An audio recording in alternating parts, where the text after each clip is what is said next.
First Peter, chapter 5.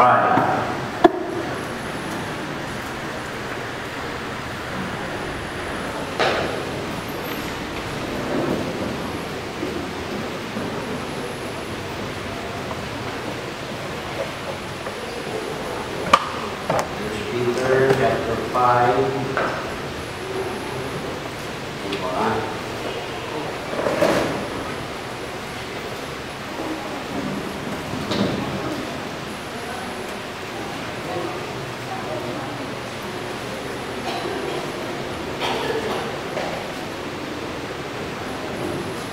First Peter chapter 5, begin verse 6.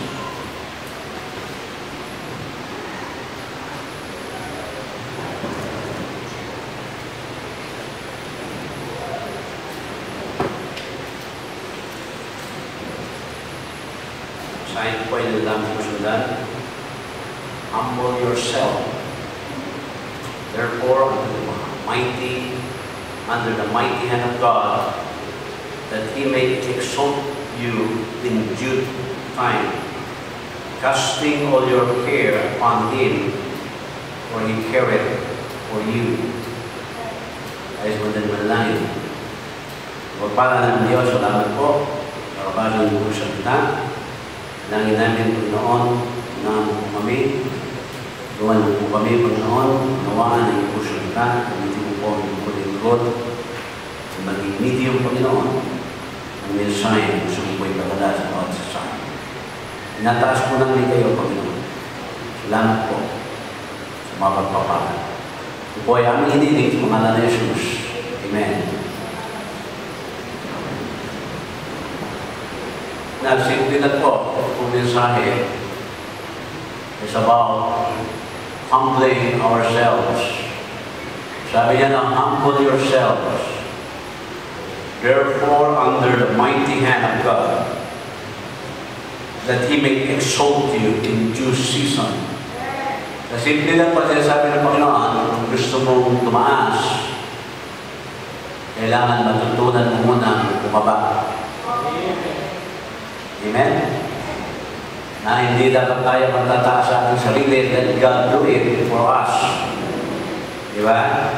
Para kailangan, ang kapatid na niya, di ba, sa pagkakaroon ng mga swimming ba, yung mga fellowship, lalaro mo tayo sa mga swimming pool. Di ba? At meron mga time na nagkakaroon ng mga laro dyan, yung tawag na human tower ba, nagpapatong-patong. Lagi niyo po mga kapatid, mapupunat mo doon. Kailangan lumubog muna yung nasa ilalim para makatapak. Di ba? At pag natapakan na yung kanyang balikat, saka naman siya tataas. Sabihin na hindi po mangyayari kung naman po pagtaas kung wala mo nang magpapak. Amen? So yun po sinasabi dito ng ating po banal na kasulatan. Nasabi po dyan sa atin, humble yourselves. Therefore, until the mighty hand of God, and He will exalt you in due season. Na isang pangako ng ating Panginoon yan. Kaya titignan po natin yung grammatical po dito, na if we can notice yung pinaka-obvious po dito, mga kapatid, sa sentence, na pinapakita dito po, na it is implying sa isang subject. At ang subject po na tinutukoy po dyan ay walang iba kung hindi ikaw. Ako, tayong lahat. Kaya sinasabi dito, you. Kaya dito po sinabi na humble yourself, parang sinasabi po sa atin dyan, you humble yourself. Amen? You humble yourself. Po. Kaya immediately dito po, we are to understand na ito po ay naka-address kanino. Hindi sa atin yan, na dito po sa ating individual. Tapos, dito makikita natin yung word na humble. So, humble po. Titignan po natin sa ating po mga figure of speech. Mga kapatid, yan po ay isang verb. Di ba? Isang pong action word. Kaya dito po sinasabi nila na kailangan meron tayong gawin for us to humble ourselves. Amen? Kaya po. Na alam ng Panginoon, mga kapatid, pag hindi natin po i-humble ang ating sarili, darating ang araw, magiging palalo na po tayo. na mangyayari po sa atin, mamumuhay po tayo na para magang yung pride na natin ang ating pong laging iniintindi. Kaya sabi dito, matuto tayo magpakumbaba. At yan naman ang ginagawa ng ating Panginoon. Kung nakikita ng Panginoon, mataas na tayo. Dito sa puno, dito po yung sa ating subdivision natin. Merong puno dyan yung mataas na mag-diretso. Kasi niya, minsan pinuputol po nila kasi nga sobra ang taas. Hanggang nung nabagyuhan, tumbahan na yan. Kaya yan po ang pinapakita sa atin dito. Kaya tignan po natin, mga kapatid, very quickly now, yung unang pong point dito is humble yourself. That's verse number 6. Humble yourself, mga kapatid. Kung titignan po natin yung humble yourself, ibig po sabihin niya, dapat po yung subjection, we need to, para baga mag-subject, o yung subjection po natin. Now, God knows what He is doing. Na pag ang ating Panginoon sinabi niya, humble yourselves, na kailangan mga kapatid, na hindi lamang basta natin pinoproclaim ito na napakadaling sabihin, mag-humble ako sa aking sarili, pero tanong, tatanggapin mo ba na talaga'y kailangan magpakumbaba? And there are people, mga kapatid, it is hard for them to humble themselves. Parang napakahirap magpakumbaba, napamahirap, mga kapatid, na sabihin na parang ako, magpapatalo sa Kanya. Hindi po Ang sinasabi ng Panginoon yan, at sinabi niya, humble yourselves, mga kapatid, then we should accept it, mga kapatid, hindi lamang basta natin pinaproclaim niya. Now, humbling requires an admission that God is right. Amen? Pag-ibig sabihin, pag ikaw ay nagpakumbaba, you are simply accepting that God is right. Amen? Kasi pag hindi mo tatanggapin, pag-ibig sabihin, na pag ikaw hindi matuto, hindi ka marunong magpakumbaba, parang sinasabi mo, hindi tama, sinasabi ng ating Panginoon. Hindi mo tinatanggap na tama, sinasabi ng ating Panginoon.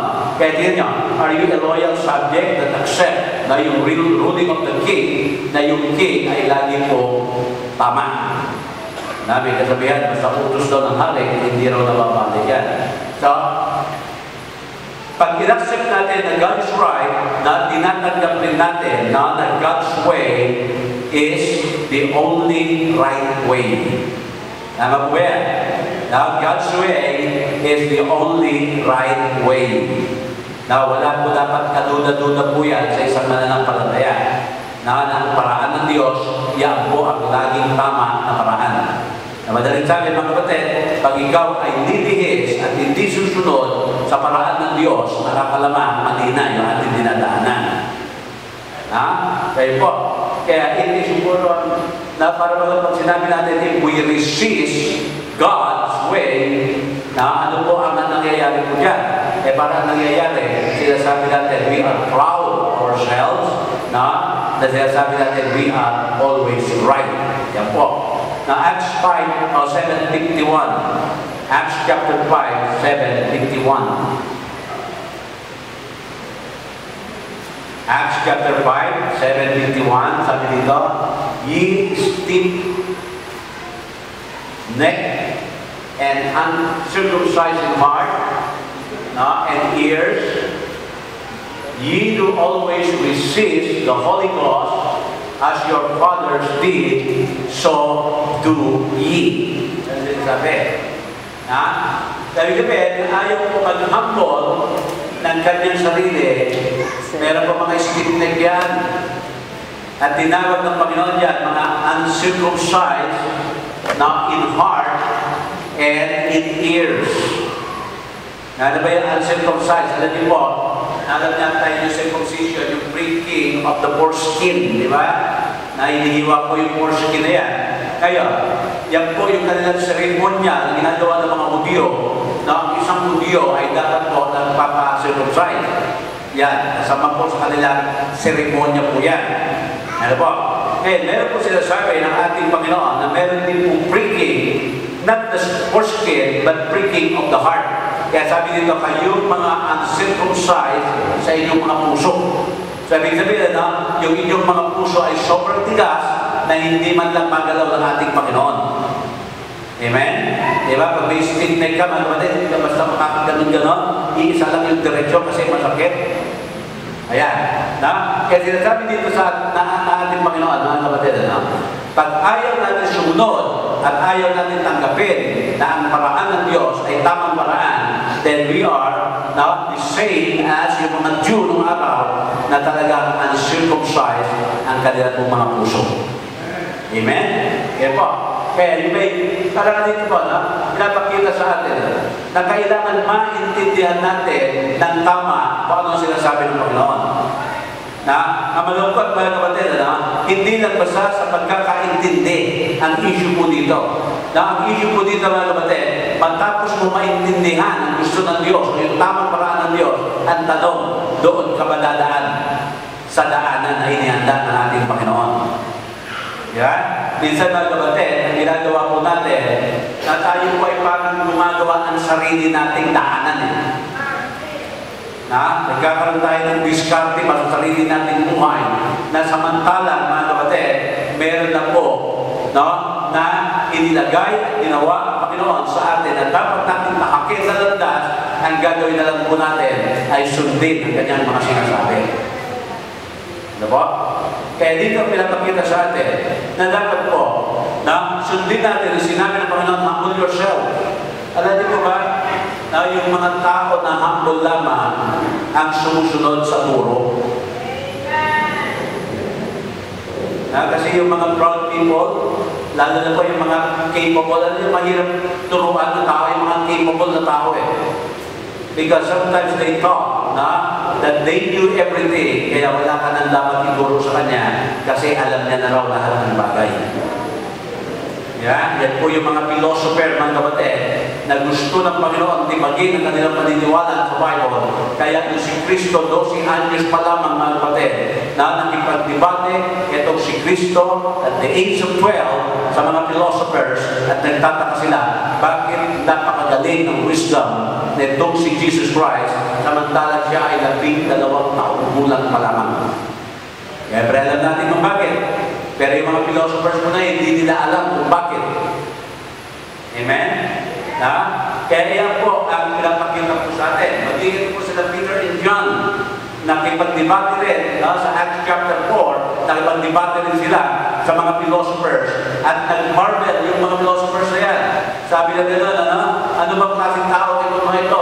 Pinagtanong-tanong nila, napag-alaman nila na itong tatlo na ito, they were unlearned and ignorant person. Dahil sabi, walang pinag-aralan, ignorante pa. Pero bakit sila nakakasagot doon sa debate ng mga magagaling na tao? Sabi nila, napag-alaman nila na ito pala mga disciples nito na kasama ni Kristo. Amen? Dahil sabi, pag ikaw ay natin Kristo, ang talino mo, hindi problema. Amen? Hindi pa totoo ni Sister Lynn. At niya, kung wala ang Panginoon, hindi niya kaya yun. Totoo nga naman. Napakahirap yan naman, kapatid, na ikaw ay mag-aaral, 30 minutes lang ang tulog mo. May posibilidad na pag nandulo ka na sa oras ng pagsusulit, mamimental block ka. Amen? Di ba? Pero hindi po pinayagan ng Panginoon yan. Amen? Sabi ka ba, kapatid, kung atin po i-declare na ito ang sinabi ng Panginoon, then we should also, mga kapatid, accept it. Pag sinabi natin, mga kapatid, na ito ang requirement ng ating Panginoon, then we should admit it na yung right way, or God's way, is the right way. Amen? Kasi sa mundo ito, lagi po, mga kapatid, may katuwiran Meron po tayo laging paliwanag sa lahat ng bagay. Okay din yan. Pero kapag ang Panginoon na nagsalita, dapat wala na po tayo ikakatuwiran doon. Dapat tanggapin natin God's Word is final. Hindi lang basta siya suggestion. Hindi lang po yung maraming options, mga kapatid. It is a command na dapat po natin, mga kapatid, na sundin. Kaya po sinasabi niyo po dito, humble yourselves. Okay. Pangalawa, sabi po dun sa verse, under the mighty hand of God. Under the mighty hand of God. Sabi po doon sa verse number 6 pa rin. So, ano po ang pinapakita sa atin dyan? Nung sinabi dyan na under the mighty hand of God, na isang salita po, ang atin po maaaring nabibigyan, yung salitang submission. Submission, mga kapatid. Now, sa Job chapter 29, Job 19, verse 21,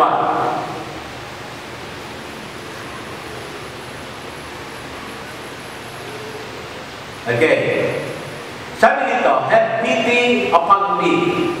Have pity upon me. O ye my friends, for the hand of God hath touched me. For the hand of God hath touched me. Saan po ang tinutukoy ko dito?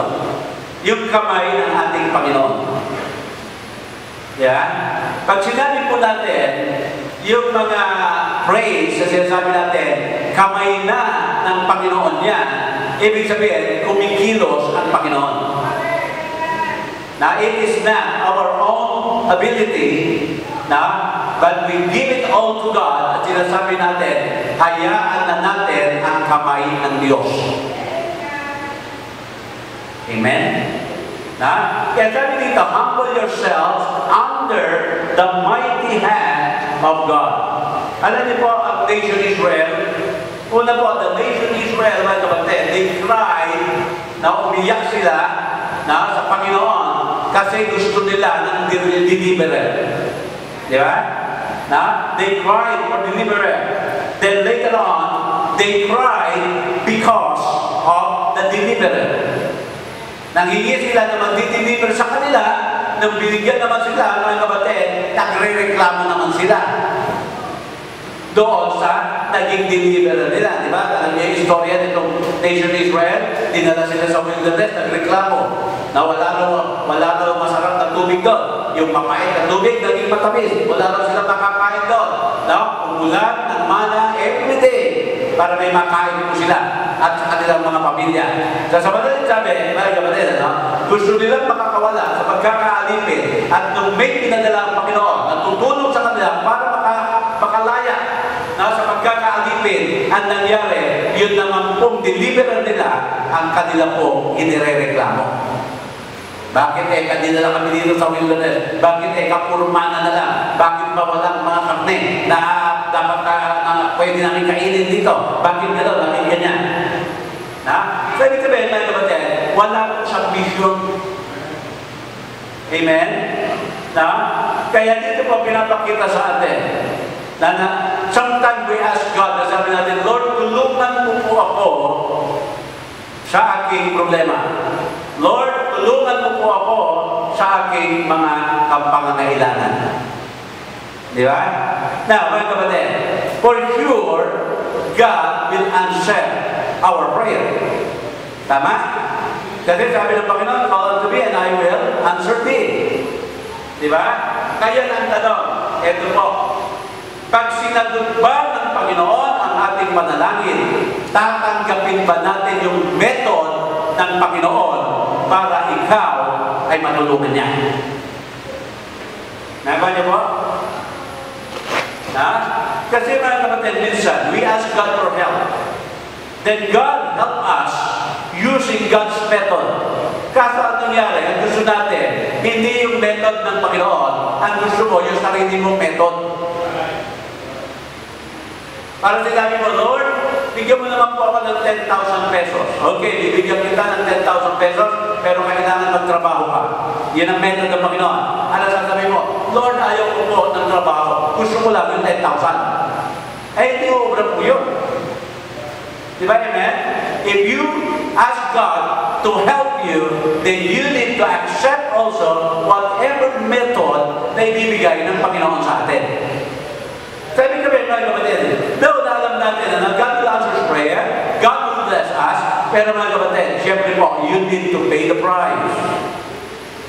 At sabi nga niya di ba? Brother Aris, much is given, much is required. Amen? Hindi basta-basta gusto mo much is given, pero wala naman yung requirement. Wala yung accountability. Hindi po Kaya the more God blesses you, then the more God is expecting something great na magagawa mo sa Kanya. Tama po ba? Amen? Sa atin doon po, ay natawag na natin submission po yan. Na? Pag meron ba, humingi ka, Lord, ano ba ang will mo sa akin? Pag binigay man ng Panginoon ng kanyang salita, sa kanyang salita, ang will niya, will you accept? Or will you submit to the will of God? Amen? So dapat po, handa po tayo na nagsasubmit ka ba sa authority ng ating Panginoon? Na si Christ ba ay talagang Lord ng iyong buhay o Lord lang ng iyong bibig? Kasi minsan sinasabi natin, Lord Jesus Christ pero ang nasusunod, tayo pa rin Kaya hindi po tama na salita na tawagin mo si Christ the Lord kung ikaw naman ang nasusunod. Di ba? Kasi if you consider yourself as a Christian and the Lord Christ is your Lord, then yung kung servant na ikaw pa ay servant ng Panginoon, wala kang karapatan sa iyong sarili. You don't have any right at all because you are only a servant. Saka baka naman kayo nakakita ng servant o alipin na nag-demand sa kanyang master. Amen? Ang isang alipin, kung ano yung sabihin ng kanyang amo, yun ang susundin. Hindi maaari ako, sandali mo na, kaliligo muna ako, hindi. Ako ang amo mo, ako ang master mo, sumunod ka sa akin. Ganyan po hindi man lang tayo pwede mga libiran, mga kapatid, sa ating pong master. Because we are only a servant. Pag sinabi ng Panginoon, Lord nyo ako, servant ko kayo, dapat mag-submit kayo sa lahat ng ating gusto. Amen? Kaya, sabi dito, humble yourselves under the mighty hand of God. Kaya po pinapakita po sa atin dyan ng Lord. Kaya sa mga believers, sa atin po, nakita po natin, na every time the Lord request or ask or command something para po sa atin, lagi naman po may kapalit yan Meron po pagpapala. Sa bawat obedience natin sa Panginoon, meron pong blessing. Amen? Hindi kanya uutusan, unang-una, na hindi mo kayang gawin. Hindi po iuutos ng Panginoon yan. Pangalawa, hindi ka uutusan ng Panginoon ng isang utos na hindi kanya tutulungan para yaan ay iyong magampanan. Nakita niyo po? Alam niya, kaya mo sa kabila ng alam ng Panginoon na kaya mo yung utos niya, tutulungan ka pa niya sa kanyang iniutos. At syempre, pangatlo, may hinandang pagpapala ang Panginoon sa mga masunurin niyang anak. Amen? Kaya tingnan niyo doon sa verse number 7, doon sabi na doon, cast your, sige nga, casting all your cares upon Him, for He carried for you. Amen? Kaya think of any burden, think of any problem, isipin mo na lahat ng pinapasan mo dito ngayon. Sabi ng Panginoon, ipatulad sa akin yan. Para sinasabi ng mga akin na lahat yan. Bakit? Because God cares for us. Diba? Nakakataba ng puso yan Para minsan, di ba, kung tapat yung puso mo, hindi mo alam, meron palang mga taong hindi care sa'yo, sabi ni Honey, na napatunayan niya na mahal pala po siya. Dito, siguro kung mga 2 taon ka nawala, mas mahal ka.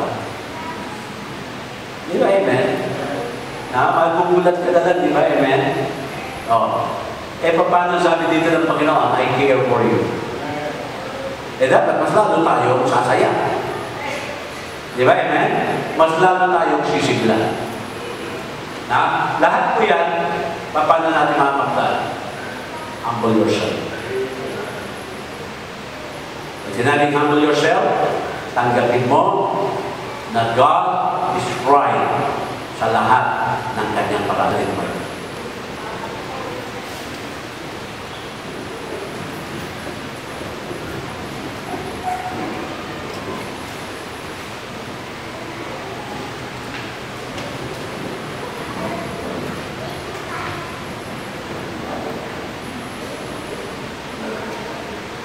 manalangin.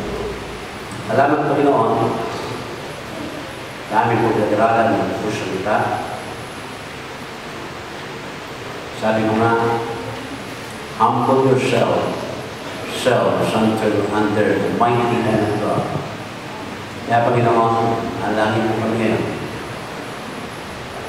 Ayan mga yan, alangin mo matutulog. Lagi mo kami nagpapakumbaba sa iyo po. Lagi namin tinatanggap ang pinakatamang daan ay ang inyong daan na inihanda para po siya. Kaya Lord, salamat din. Verse number 7, sinabi mo nga, casting all your cares, all our cares upon you. For you care for us. Kaya Panginoon, ano mga mga burdens po namin ngayon, kailangan namin bigay po sa inyo, kaya dito po sa altar na tuloy namin maibigay. Lord, alam namin na hindi po namin kaya ang mga pasan. Sinabi mo nga, amin pong ilagay lahat sa inyo po ang mga burdens ko. Kaya Panginoon, tuloy mo pong amunin, awat isang, at kamang po, amin pong mga dinadala o pinagdadaanan sa mga oras nito, dito po sa altar, amin na naman po, Panginoon, dalhin sa inyo. Po, Panginoon, ay aming hiniling sa pangalan ni Jesus. Habang lahat kayo po, sabi nga dito, humble yourselves under the mighty hand of God, then casting all your cares upon Him. So whatever cares na meron po tayo ngayon, would you come? Dali mo po sa Panginoon. Dali mo kayo. Whether it be a personal, family matters, sa trabaho, or burdens, sa iyong mga kaibigan, a person that is very dear to you. Halika po. Sige po. Casting all your cares upon the Lord, for He cares for you. Sige po.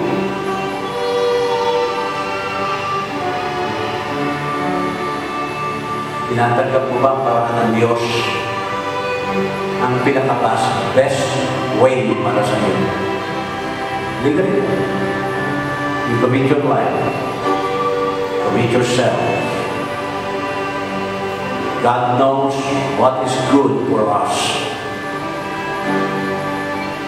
Halika dito.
Mapagpala ng Diyos sa lahat. Tunay po ang pagkakila niyo sa amin.